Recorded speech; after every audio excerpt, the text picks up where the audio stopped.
Partnership chapter में बेटा हमारा क्वेश्चन है, Mudit, Sudhir and Uday are partners in a firm sharing profit in the ratio of 3:1:1 और उनकी फिक्स्ड कैपिटल्स हमें गिवन है 4 लाख, 1,60,000 और 1,20,000। नेट प्रॉफिट इनका साल के अंत का हमें बताया इन्होंने 1 लाख रुपए का डिस्ट्रीब्यूट कर दिया है विदाउट प्रोवाइडिंग दी एडजस्टमेंट्स। कौन कौन सी एडजस्टमेंट्स हैं? Interest on capital 2.5% per annum नहीं दिया, सैलरी मुदित की 18,000 रुपये, कमीशन उदय का 12,000 रुपये नहीं दिया।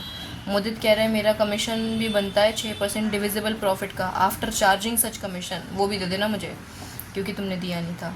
तो रेक्टिफाइंग एंट्री करनी है। चलो भाई शुरू करते हैं।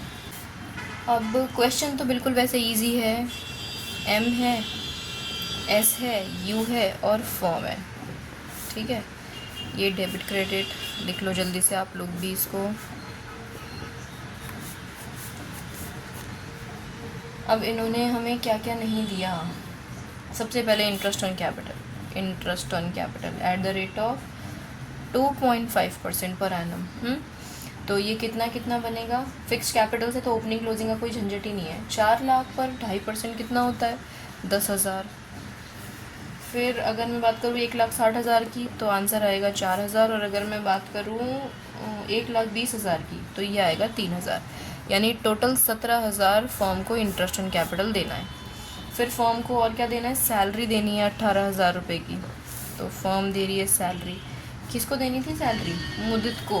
तो लो मुदित के में 18,000 रुपये लिख दो क्रेडिट में। फिर उसके बाद कमीशन देना था, तो कमीशन दे रहे हैं अब हम। तो 12,000 का कमीशन तो उदय का है, तो उदय में 12,000 लिख दो। लेकिन अगर मैं बात करूँ इसकी मुदित की, तो मुदित को भी कमीशन देना है, तो उसके लिए अलग लाइन बनाने की ज़रूरत नहीं है, यहीं पर अमाउंट लिख देना आप यहाँ पर। लेकिन आप लिखोगे क्या, उसके लिए आपको अलग से नीचे थोड़ी सी कैलकुलेशन करनी है कि जो फर्म है उसने बोला कि डिविजिबल प्रॉफिट का 6% लेगी। तो फर्म का प्रॉफिट कितना था? 1 लाख का। अब 1 लाख को डिविजिबल बनाने के लिए फर्म पहले सारे खर्चे हटाए, तो फर्म ने इसमें से 17,000 हटाया। देखो ये वाला खर्चा है, ये भी खर्चा है। और वो कह रहा है कि वैसे तो पूरा हटना चाहिए कमीशन, लेकिन अभी मेरा वाला तुम्हें पता नहीं है, तो जितना हमें पता है उतना तो पहले हटा लें हम, ठीक है। ये माइनस करेंगे आप इसका। फिर आप जो निकालेंगे आंसर वो 5% निकालते, लेकिन क्योंकि अब हमें इसका कमीशन पता नहीं है तो हम इसको 105, अच्छा 6% है तो 106 कर देंगे, ठीक है। तो इससे हमारे पास सिंपली हमारा कमीशन निकल के आ जाएगा। तो जो कमीशन आपका आएगा बेटा वो आएगा टोटल 3,000 रुपये का, जब आप इसे सॉल्व करेंगे तो, ठीक है। तो अब आप 3,000 को यहाँ लिख रहे हो, यानी यहाँ लिख रहे हो टोटल 15,000, ठीक है। और भी कोई चीज़ भूले थे? नहीं, बस हो गया क्वेश्चन।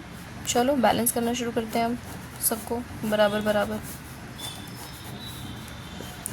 यहाँ पे बात करें हम अगर, तो यहाँ का टोटल कितना आ रहा है? ये आ रहा है 17 + 18 + 15, तो ये मिला करके बनते हैं हमारे 50,000, ठीक है।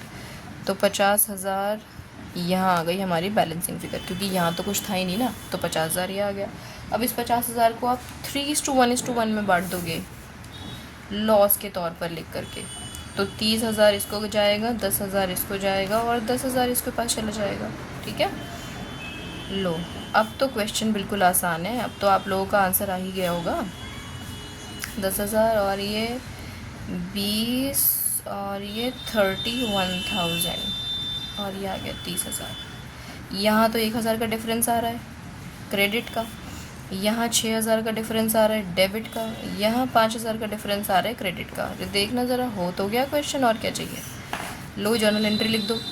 अब इनके नाम पढ़ लें ज़रा, क्या है? एस से कौन था? सुधीर। तो सुधीर का करंट अकाउंट, कैपिटल फिक्स्ड है ना इसलिए करंट अकाउंट। फिर और डेबिट में कौन है? कोई भी नहीं है। क्रेडिट में कौन है? और ये एम से है मुदित का करंट अकाउंट, और यू से है उदय का करंट अकाउंट। तो ये आ गए 6,000 इसके, मुदित में 1,000 थे तो 1,000 आ गए, उदित में 5,000 थे तो 5,000 आ गए, ठीक है। नरेशन आप लोग लिख लीजिएगा। हमारी क्वेश्चन कंप्लीट हो गया हमारा।